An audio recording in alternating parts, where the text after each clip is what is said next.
In the 1960s, the physicist and mathematician Pyotr Fintsev began developing a high-frequency asymptotic theory to predict the scattering of electromagnetic waves from two-dimensional and three-dimensional objects. Among these objects were finite-sized bodies of revolution, such as the finite cylinder with flat bases, the finite cone, the finite paraboloid, and the finite thin wire. The results of this research became public in 1962 when Fintsev published an extremely and incredibly complex theoretical work related to the physics of radar waves.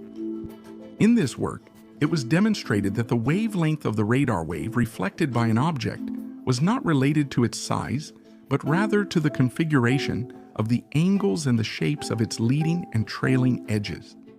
It was demonstrated with this work that a large aircraft could theoretically deflect radar waves away, thus becoming invisible. Although the research was very revolutionary and promising, it was considered to have no military or economic value by the Soviets. But even so, Fintsev managed to get authorization to publish it internationally. And that's when the American engineer Dennis Overhauser, who worked in the Secret Projects Division at Lockheed Martin, became aware of the research. After reading the research, Dennis Overhauser quickly realized that Fintsev had created all the tools and an entirely new theoretical mathematical foundation for stealth technology to make this great leap. The problem was that in the 1960s, there weren't computers powerful enough to apply the complex mathematical formulas to the design of an aircraft, forcing the engineers at Lockheed Martin to wait until the early 1970s. At that time, thanks to major technological advances and especially the emergence of the first supercomputers, it became possible to apply the complex mathematical formulas to the design of the aircraft. The problem was that designing such an aircraft would make it very unaerodynamic, resulting in unstable and dangerous flights. The F-117 was conceived and built from an electrical engineering perspective, unlike traditional aerodynamics, with its angular shapes designed in a form that became known as the hopeless diamond.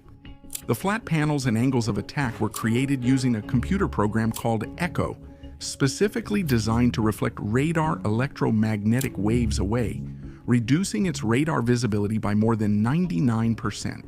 The Lockheed Martin F-117. Nighthawk is 20 meters long, has a wingspan of 13.2 meters, a height of 3.7 meters, and weighs 13 tons. It weighs 13,380 kilograms empty and 23,800 kilograms fully loaded. It has a wing sweep angle of 67 degrees.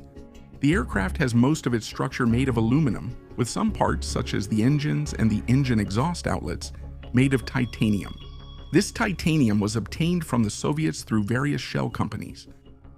The aircraft has its entire exterior covered with a black material that absorbs radar waves, known by the acronym RAM. RAM consists of spheromagnetic particles embedded in a polymer matrix, which has a high dielectric constant.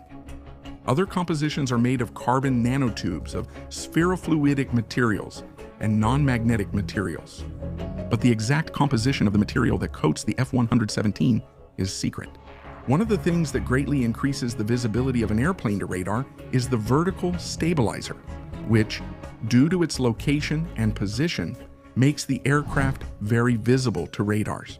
That's why, instead of a single stabilizer, the F-117 has two, set at specially defined angles to block the return of radar waves in the area of the engines and the aircraft itself. But the most efficient method to reduce radar signature is not to have a vertical stabilizer at all, which is what was done on the B-2 Spirit, the most expensive airplane in the world. Unlike jet planes, which have circular engine exhaust outlets, the F-117 has rectangular outlets that disperse heat over a much larger area, making it difficult to be detected by infrared sensors. This area received special attention and was covered with absorbing materials, so that radar waves hitting this zone end up being confined inside, losing their energy. Before each mission, the mission data is downloaded to the mission control computers, which are integrated with the flight control surfaces and the navigation system to provide fully autonomous flight to the target. Due to the geometry and the angles that make up the structure of the F-117 if it weren't for the onboard computers, and especially the fly-by-wire system, which is capable of making several corrections in milliseconds. The aircraft would be uncontrollable, which would probably result in its crash.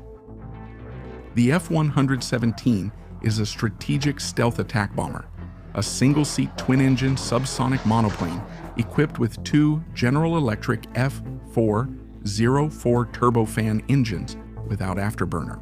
Each engine generates 48,000 newtons of thrust and is capable of propelling the aircraft to a maximum speed of 1,000 km/h, about 89% of the speed of sound. The air intake for these engines is protected by grills coated with radar-absorbing material. The F-117 was tested in the secret and famous Area 51 in the Nevada desert in the United States, always surrounded by great secrecy. With the first flight of the first prototype taking place in 1978 and in 1981, the decision was made for mass production after it was discovered that the aircraft had an incredibly low radar signature. In the first flights of the initial prototypes, which aimed to test the aerodynamics of the aircraft, it was immediately found that the aircraft was very unstable on its three main axes, that is, the vertical axis, the lateral axis, and the longitudinal axis, and because of that, making it stable would be an extremely complex task. The aircraft is capable of flying for 1,720 kilometers fully fueled, but since the aircraft can be refueled in flight, its range becomes unlimited, with the aircraft able to stay in the air indefinitely, circling around the entire globe. The cockpit is relatively spacious, with several indicators and controls. It features quadruple redundancy in the fly-by-wire flight control system, which is responsible for the entire flight dynamics of the aircraft, including all the necessary corrections to maintain stable flight. And it was because of these instabilities during flight that many of the early test prototypes ended up crashing. The first fully operational aircraft was completed in 1982 and was secretly delivered to the United States Air Force that same year.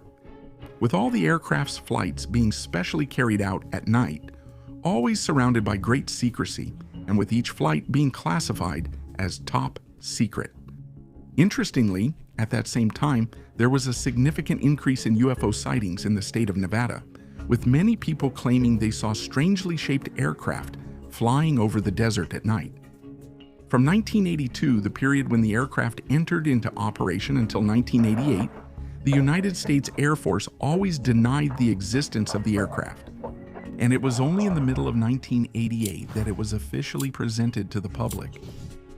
The main measure of an object's visibility to radar is the so-called radar cross-section, or RCS. The RCS dictates how detectable an object is, and the higher the RCS, the more easily the object will be detected. The RCS is influenced by several factors such as the material the object is made of, the size of the object, the angle at which the radar beams hit the object, the angle at which the beams leave the object, the distance between the emitting source and the object, the strength of the emitting source, among several other aspects. For example, a person typically has an RCS of 1 square meter. A cargo ship typically has an RCS that ranges from 10,000 to 80,000 square meters. An airliner, like the Boeing 747, has an RCS of 100 square meters. A small bird has an RCS of 0.01 square meters. And the F-117 has an RCS of 0.001 square meters. That is, in theory, a radar operator is not able to distinguish between an F-117 and a small, fragile bird. But as mentioned before, the RCS varies depending on the angle at which the radar waves hit the object, and that's why this value of 0.001 is only achieved when the radar waves hit it from certain angles. At other angles, the value is much higher, and the exact index varies a lot, but the F-117 has another factor in its favor.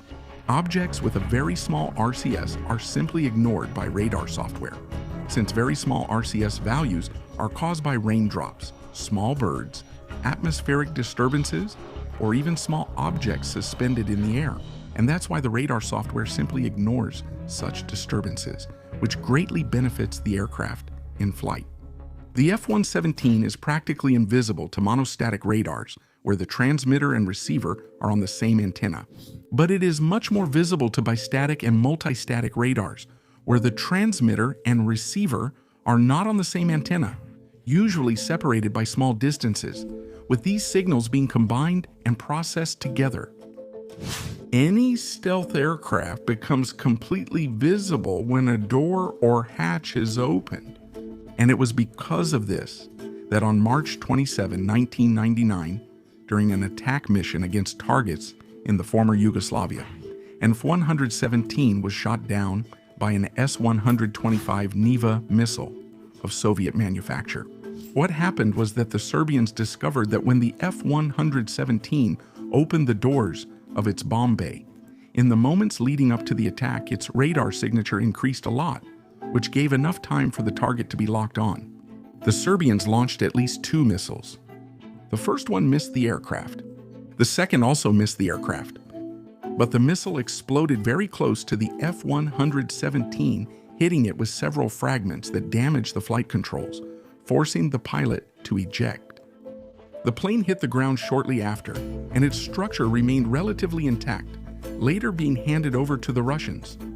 Interestingly, a few years later, the F-117 pilot, Dali Zelko, and the missile operator, Zoltan Dani, became friends. After this incident, the profile of the F-117's doors was modified to prevent other aircraft from being shot down using this technique. In total, 64 F-117s were built. Of these, 59 were production versions and 5 were prototypes.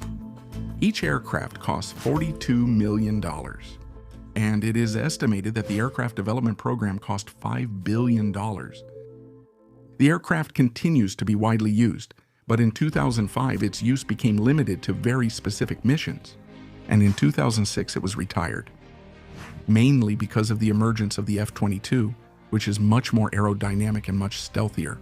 That's because the F-22 has uneven RCS, about 0.0001 square meters, which makes the F-22 the size of a bee on a radar screen. This is thanks to advances in electronics, materials science, fluid dynamics, and especially the advancement of supercomputers. It's impossible to talk about everything there is to say about this plane, like the special screws that, if not tightened properly, would already increase the plane's RCS, or the antennas that would retract, the excessive landing speed that made parachutes necessary, the reflection from the pilot's helmet that made detection easier, the landing gear doors and access panels that have serrated edges and needed to fit perfectly when closed, the numerous and powerful onboard computers. If they stopped working, the aircraft would crash, the sensors, among many other things. The aircraft would crash,